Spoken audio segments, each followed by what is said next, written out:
Welcome to Value Through Vulnerability. This is a podcast from the listening organisation dedicated to putting the human back into humanity. And today I'm really excited to introduce you to Stephanie Barnes, who is Chief of Creativity and Analytics at Intellikey. Good morning, Stephanie. Morning, Gary. How are you? I'm very well, thank you. How are you doing today? Excellent. For anybody that's not only listening by audio and not by video, I have to let you know there's an incredible backdrop that Stephanie has behind her, which is a very colourful wall, and it's amazing. So if you're only listening by audio, make sure you go and see the video if Stephanie puts it on her site. Thanks. So do you mind letting people know as we get going a bit more about you? So where did the name Intellikey come from, and also what do you do for work?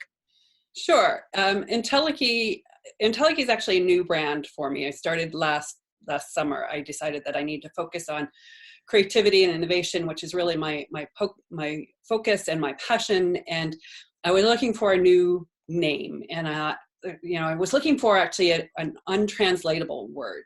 And because I'm learning German, so I thought, oh, maybe there's a German word that I could use that would kind of describe. And I'm going through and couldn't find anything. And you know how you do when you're Googling and following links and things. I came across Intellikey, and it's an English word that's perfectly definable. It means realization of potential. And as soon as I saw that definition, I thought, oh, that's my word, that's my brand, that's me. Help people realize what they're doing, or realize their potential, whether as individuals or as organizations. To realize their potential. See, I'm so excited, I'm getting tongue-tied.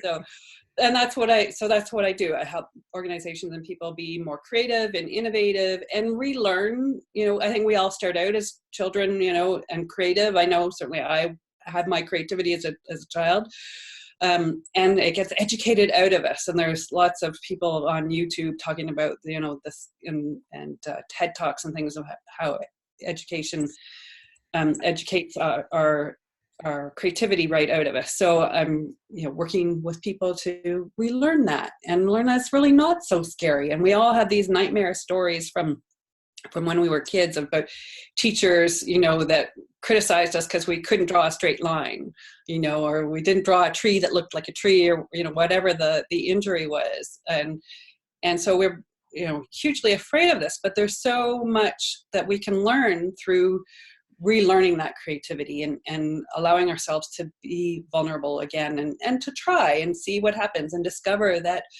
the floor doesn't open up and swallow us whole when we, get brown paint in our yellow paint,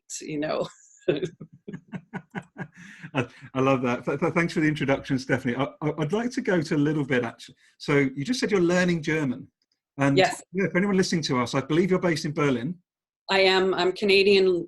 Moved to Berlin about 3.5 years ago. So my goal in life, one of my goals in life, is to learn German. So that's amazing. And so what was it that took you to Berlin? What was it that inspired you to move there out of interest? The short version is that it was time for a change. I had spent my life growing up in and around Toronto and in Canada. And Canada, people will say, oh, Canada's lovely. Why would you ever move from Canada? But it was time for a change. I needed to be somewhere else. It didn't feel like I really fit in Canada, despite having been born and raised there and spent, my entire life there. And Berlin has a sense of, for me at least, a sense of home. When I came, it's like, oh, this feels like home. There's an energy here. And I get homesick when I leave Berlin. So I never leave from Berlin. I haven't been back to Canada since I left, which people always find surprising. And it's not that I don't have friends and family there. I do, but this is home. I get homesick. So what's really lovely. What came up for me is you talk about energy. Is energy important to you, both in your work and you personally? Absolutely. Absolutely. And this is, one of the things I love about my work. It really does energize me. And so I get the feeling sometimes in working with people, working with organizations, that's kind of how I make decisions is, does it feel right? Do I get a good energy, a good vibe, which sounds a little airy fairy new age. I get that, but it really is important to me that because it underlies what the energy I think is is doing for me is pointing out things that I can't quite immediately observe in the physical world, that there's something that's not quite right, you know. And oftentimes it's a sense that people aren't being honest with themselves. And so it's not that they're lying to me necessarily, but they're lying to themselves and not being honest about what it is that they want and need from, you know, from the work that I would do with them. And if they can't be honest with themselves, they're definitely not going to be honest with me. And so it makes the work that much more difficult, and I need to question whether it's the right thing for me and the right thing for them.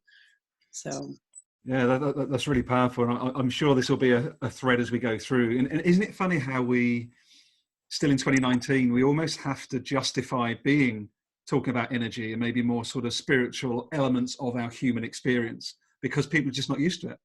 Yeah, we use it, don't we? It's quite interesting still. Yes.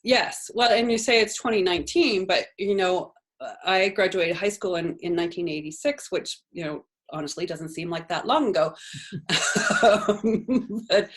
But you know, I look at it and I look at the feminism and where women's role, and I actually said this to somebody last week. I don't feel like in 30 years, you know, anything has changed where women's role in the workplace. It's like, how, you know, and yet we say to her, go, oh, it's 2019. Yeah, it's 2019 and nothing has changed, you know.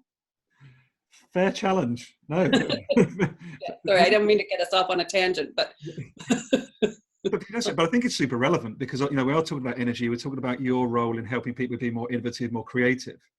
And as this podcast is about the more sort of human elements of life, you know, how do people need to show up to get the most out of doing work with you, out of interest, in an organizational context?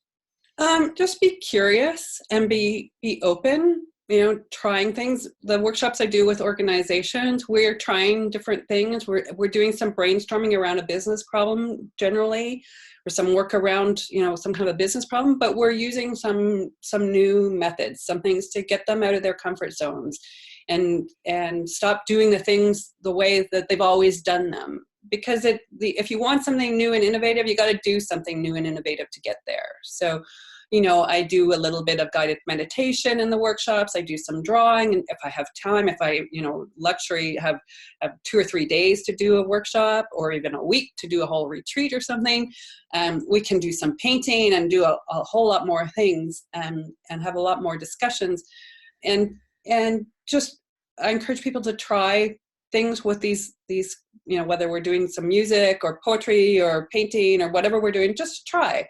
You know, if you want to see what happens when you mix 2 colors of paint together, well, try it and see what happens. You know, no one's going to come down and rip your paper up or, you know, throw it and go, oh, you know, this is why. No, this is not. No, you wanted to find out what happened when you mix those colors together. Now you know. I'm not going to come and yell at you. I'm going to give you a gold star, or, you know, the equivalent of a, you know, pat on the back, because yay, you tried. This is fantastic. You had a question. You went out and found an answer. So this is not something to be punished. This is something to be rewarded. Isn't it fascinating? I love the metaphor that you just used about mixing the two colors, because I think there's something there around inclusion and diversity as well. You know, if we look at it from an organizational context, if we're not mixing intentionally the different colors and backgrounds, belief systems of different people, we're just missing a huge opportunity, aren't we? Absolutely. Diversity is so important. Having people from different backgrounds and experiences, rather than, you know, having, oh, I have an accounting background. So, you know, having a room full of accountants is, I'm sorry to say, pretty boring. Just to, you know, play up the stereotype. It's true. There's a reason for stereotypes sometimes. But you know, having a room that's made up of creative people, you know, artists and IT people and accountants and, you know, all kinds of people with all kinds of backgrounds and things, we get much more interesting discussions. We get much more interesting results to our problems, because the accountants all sit there and look at them, go, well, this is the way we've always done it. And yeah, I don't really have any new ideas because we all have the same experience and we're all just coming up with the same things. But add an engineer or add an artist in there, you know, and some companies have gone the step of having an artist in residence, which I love the idea of, you know, and they come and do an art project. They, you know, they have a theme or something that they're working on for their own practice, but they also participate and work with the organization to insert creativity into the organization's activities and help them think about things differently and try and do different things with their products and services and ask questions that they might not have answered otherwise, just because the artist has a different background, different perception of what they want to do with this organization. We can't let that point go. An artist in residence within an organisation. Yeah. Fascinating. So is that something you're seeing as being a more common? Is that something that you're involved in yourself? I would love to be involved in. I haven't found the right organization yet for me. I'm still, holding out hope. But yes, I'm seeing more of that. The first case study that I'm aware of was actually Xerox in the 1990s. Brought scientists in to work with artists in to work with the scientists in Research Park in Palo Alto. And it was meant to be a 1-year program, just a trial, see, what happened. But it was so successful. And the artists asked the scientists so many questions and wanted to do so many other things with the technology that they were developing that the program actually lasted for 5 or 6 years or 7 years because of the success of it, and as what often happens, the program ended when management changed and, the new person came in and didn't get it anymore. And, that was the end of it. But like I say, it was so successful, it lasted for so much longer than the 1-year trial was originally envisioned for. So, but I have heard of, other organizations doing similar things now. So it's maybe this podcast will help the idea to catch on more. So, That's all. I guess in my head, I can totally perceive the value. I can totally see it, and I guess there's something here. There's a lot of talk at the moment, like Amy Edmondson's work around psychological safety, and I could imagine having an in-house artist. It's almost someone that isn't sitting on the side of the organisations. They're not part of finance or IT or HR or sales. So it's almost like this confidant that anyone can go to, and they don't have to feel embarrassed or fearful that they're the one going to the in-house artist. Is that the sort of vision? Does that make? Yeah. Well, and my personal vision for it is that, I would go in, if it was talking about me, working with an organization, they would set up a little studio for me, someplace that I could do sort of an ongoing workshop, or people, that wanted to come down, needed a break.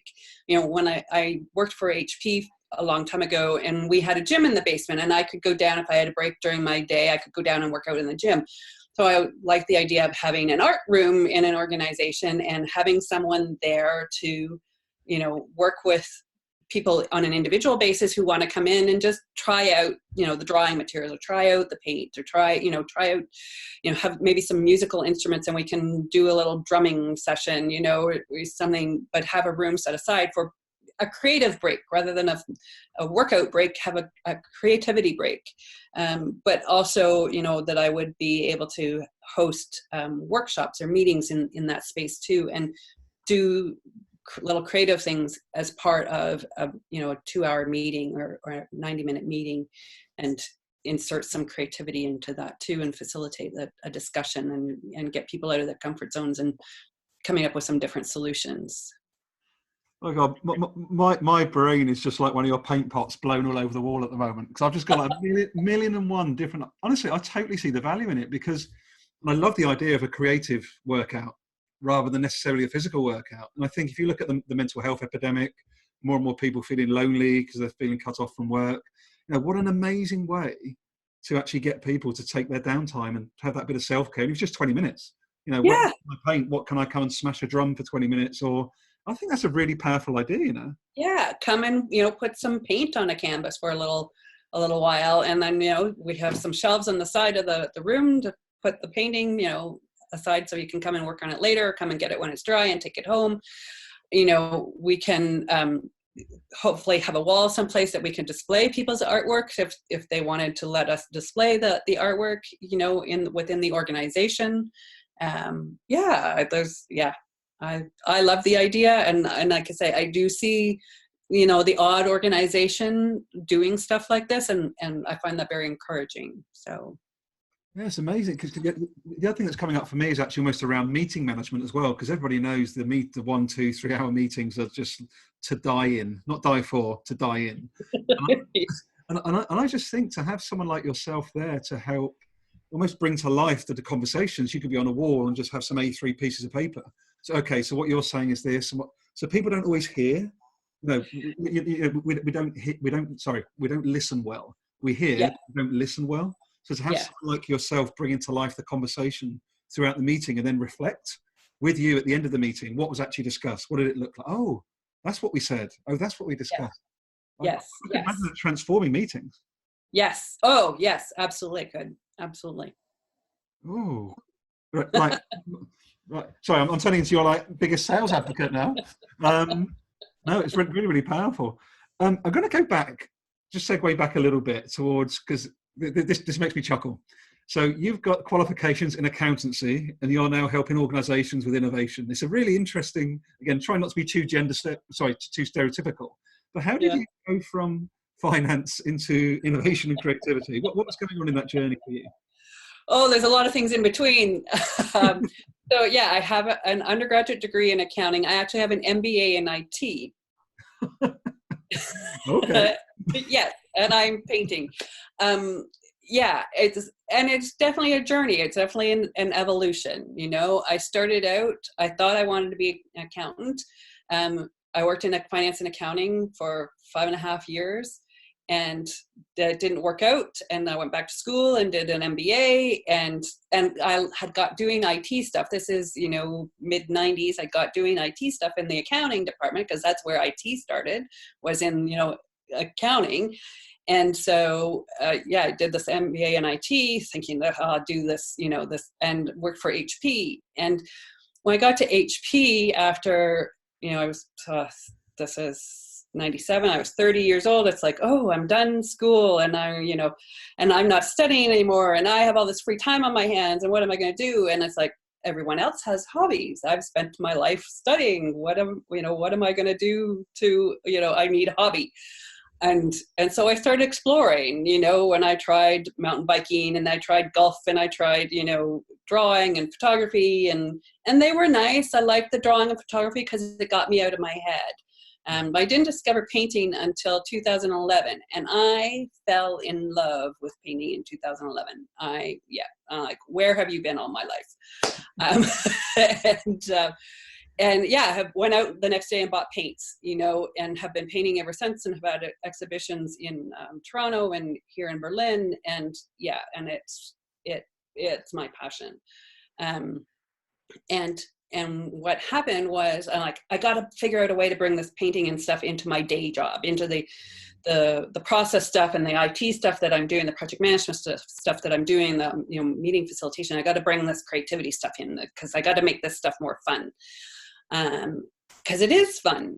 And so it's been an evolution since 2011, 2012, bringing in the painting and the creativity stuff into, you know, the knowledge management. I was doing knowledge management consulting for 19 years, and, you know, have a reputation in that field. And it's like, so I talked to I talked to KM people and go, if you're in charge of, one of the things you're in charge of is knowledge creation. And so knowledge creation is about doing things differently and asking questions. And this is where the creativity stuff comes in, and this is where the innovation stuff comes in. So I'm, you know, working with those folks a lot of times to get them out of their best practices. You know, knowledge management people like lessons learned and best practices, and, you know, and there's nothing wrong with those things. Those are all very good, fine things and noble pursuits. But there's something else out there in addition to those things. And so, yeah, so I'm doing work with those. And like I said, last summer, I decided it was time to focus solely on that, and started Entelechy. And yeah, it's been a ride ever since. Wow, thank you for sharing. I think what comes up for me as you talk about that journey, though, is your curiosity as Stephanie. You know, Absolutely. you didn't go, hey, do you know something? I'm in accounts or in IT, and that's my job for life for the next 60 years. Yeah. Oh yeah. I can't imagine if I was still doing accounting. Oh man. Yeah, yeah, you're right. There was definitely a sense of, there's got to be something more. There's got to be something else out there. And I think a lot of people go through that, and some people pay attention to it and some people don't, and that's fine. I certainly became quite driven about there's got to be something more. And the secondary question to that, or another follow-up question to that, is what do I actually want?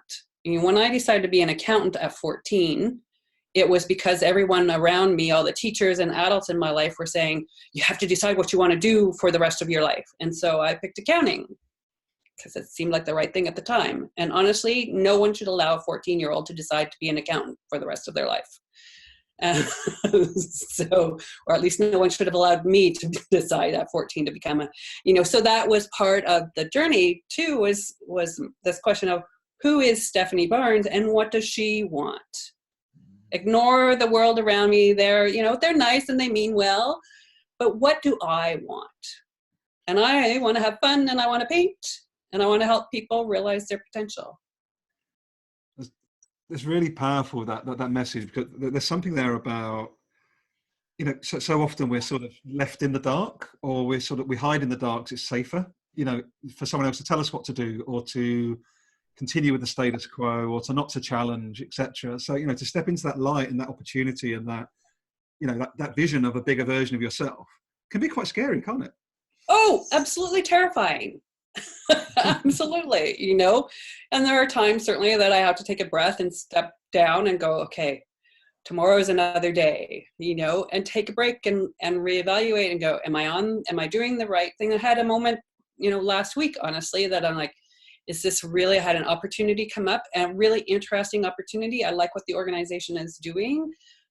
But there's something about it that just doesn't come back to the energy thing we were talking at the top of the podcast about. There's something about it that doesn't feel quite right. I can't quite put my finger on it. There's lots of things about it that I love, but there's something not quite right. And so I've spent some time, the last few days kind of going, what is it? And should I be following this up, or should I say, no, this isn't the right thing for me right now? And so, taking that time for reflection and not just charging ahead because everybody else thinks it's this great opportunity, I should be doing it. It's like, no, I need to think about what's the right thing for me. Yeah, it's really powerful. I put out an article actually on LinkedIn yesterday called Data Points, Stephanie, because I've had my own journey, as you know, over the last couple of years, sort of waking up, is what I call it. I've sort of woken up and gone, oh my God, I had a nice car, nice house, nice life, but I felt empty inside. I was like, what's that? How can I have everything the outside world says is success, but feel totally sort of dead on the inside? And and I think there's so many of us in that situation. As you say, we've been socialized to follow a path, or to conform, or not to challenge the status quo. And you wake up 40 years later going, oh, that's half my life gone. Yeah, exactly. And we were talking about why I moved from Toronto to Berlin. I say to people, there was nothing wrong with my life in Toronto. It was perfectly mediocre. And if I was happy with mediocre, I would have stayed, and I don't want to sound like I'm trashing Canada or Toronto or anything like that, because I'm not. I have wonderful friends and family there, and it's not that at all. It's about me and what the right place is for me. And I needed to go out and see what happened if I went to a place that I felt like I belonged and that I felt at home in, despite the language and the cultural differences. I feel that way in Berlin. I have made wonderful friends here. I've got connected to a wonderful network of people here.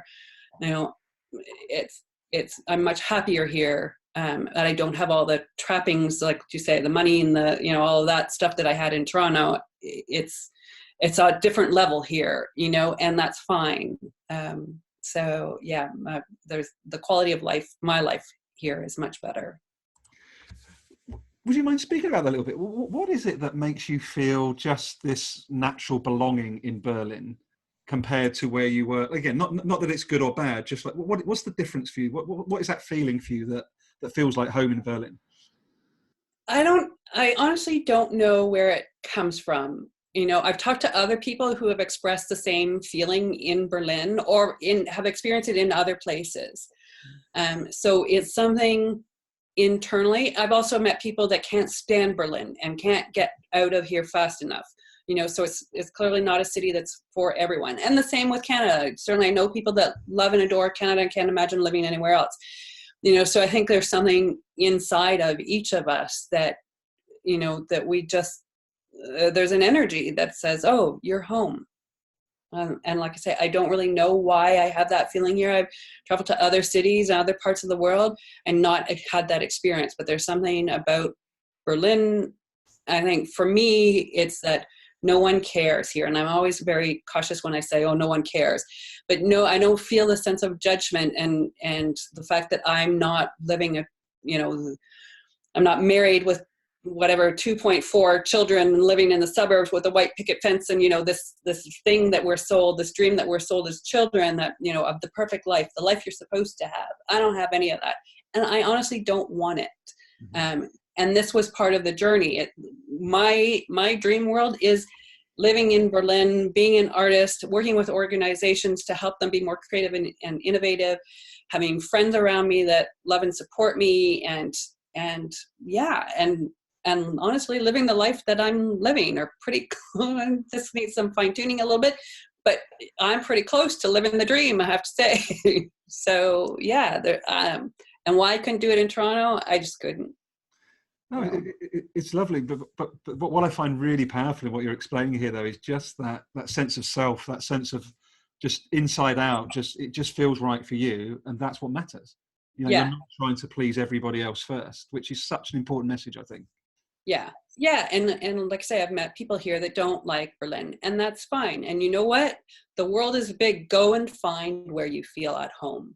Go and find your place in the world. If you don't like Berlin, that's great. Go. There's a million other cities. Go and check them out. Awesome. If you have a look at, as you know, the title of the podcast is Value Through Vulnerability, and I'm always interested to get my guest view as to what they feel vulnerability means, because it can mean different things to different people. If you're going to describe to somebody what vulnerability means to you as Stephanie, what would you say, out of interest?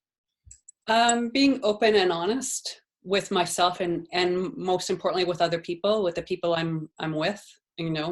There have been times in this podcast that I've kind of like, oh, should I be saying that? The little voice in my head. It's like, no, we're talking about vulnerability. We're talking about honesty. I'm not trashing anybody. I'm talking about my experience. And so it's hard. I don't know who's going to hear this podcast, but it's like, no, I need to be open and honest about who I am and my experience and why I'm doing the things that I'm doing. And that pays off. This is how I've made the friends that I have made and here, that is just through being honest, not through being, pretending to be somebody that I'm not. And, Jason, I really appreciate, and in fact, for anyone that does watch the video on Stephanie's site at a later date, you can see the congruence and the authenticity. And I think that's such a powerful point, because one of my favorite words right now is congruence, particularly with how people show up online versus offline. And I think there's a lot to be said around vulnerability, and, to be seen the same, both on and offline, I think is quite powerful. I don't know if that's something that resonates with you at all, Stephanie. Yeah, I think that comes back to the energy thing we were talking about before, that when people present themselves one way online and a different way when you meet them in person, that incongruence, is something that you kind of go, oh, well, there's an energy there that they're pretending to be something they're not. And, and for me, it's like, well, can I really trust this person? If they're one way over here and a different way here, then, I don't know that I can work with them, and they are where they are, and they're, having their own experience and their own journey, and that's fine. But I also need to be aware of, how that's going to impact me and the frustrations that might cause. So. Oh, lovely. Quiz question for you. So, who or what is inspiring you the most right now? Could be anything. Could be personal. It could be societal. Who or what is inspiring you the most right now? Oh, I'm not good at these kinds of questions. You can take some time, come back to it if you want to have a moment. I don't like getting caught up in that. I like to find there are people, there are artists that I admire, but I wouldn't want to be them. I like the abstract expressionists, but I have my own style, Mm-hmm. Yeah, I don't tend to get into the hero worship. It's not, no. You can pass. You can pass. Yeah, well, and it's more important for me to go, what do I want to who do I want to be, who am I, you know. And it's nice to see people doing different things, you know, and having different experiences. And I pick up, you know, there are certainly blogs and books and things that have, my bookshelves are lined with books, but I pick out the bits that are relevant and useful for me, and leave the rest. And yeah. That's an absolutely fair answer. No, I find it's quite funny actually. I've got one of these bookshelves. I'm sure we're both the same, where there's way too many books on that haven't been read yet. But there's this Yeah. wonderful thing, back to energy again. I find, so my one at the moment is Time to Think by Nancy Klein, and Okay. it's been on my bookshelf for nearly 3 years, and now is the right time to pick it up and start reading it because of what you're reading about or who you're connecting with. Or do you ever find that with books that you read, or? No, but when you mention, yes, I do find things come across my path, you know, at the right time. And there was a book that came across my path about a year and a half, almost 2 years ago, that it's like, oh, about highly sensitive people. And it's like, oh, this is, why didn't I come across this sooner? And yet it's like, that was absolutely the right time for it. You know, I think about another book that comes to mind is Pema Chodron's When Things Fall Apart, which is really one of the books that was key in my journey to figuring out what it was that I wanted for myself and my life. And I recommended that to lots of people and over the years. And yeah, and I kind of look at that as a starting point for me. And that was absolutely critical, you know, for me to start this journey. So Awesome. So what's in the pipeline next for you as Stephanie? Are you you've mentioned that you've got into painting since 2011. Are there any other new fangled art forms that you're not doing yet that you're really hoping to be able to pick up? I'm working with a singer here in Berlin, and we did a little kind of trial, or a little sort of first phase in the fall, of her writing songs to go with my paintings. Okay. So, because I do these abstract expressionist type paintings, or these abstract paintings, and so, but they're all based on thoughts and feelings and, you know, experiences, and how to express things that are happening to me. And one of the reasons I paint is or started to paint at least, is because I didn't have the words. And so she comes and talks to me, and then she goes and writes, you know, songs and music to go with the paintings. And so we had this little exhibition in the last fall here in Berlin, and we're working on something bigger for 2020 or 2021 with more songs and more paintings, and, you know, and doing a CD so that people have an artifact to take away with them and things. So I'm quite excited about that. And on the other side, on the more sort of business side, I'm working with some organizations here to help them realize their potential. So, you know, help them figure out how to execute against their strategy and plan, which sounds really left brain process-ish, but it's not. So we'll do some creativity things along the way. So, yeah. Brilliant. Sounds exciting times. Thanks, it is. Oh, amazing. Well, look, as we wrap up now, do you mind letting people that are listening, what's the best way to reach you, whether it be social media, website, etc.? What's the best way? Oh, yes, social media. I'm on LinkedIn, certainly, Stephanie Barnes. My website is Realization of Potential, with hyphens between the words. So .com. Yeah, that might be, or Google me. I should come up fairly high, you know. Google Stephanie Barnes Berlin. I should come up pretty high in those results. So that's wonderful. Well, look, I'll make sure all those contact details are on the show notes of the podcast. And Stephanie, thank you so much for sharing your time today. Great. Thank you. Take care. Bye-bye. Bye.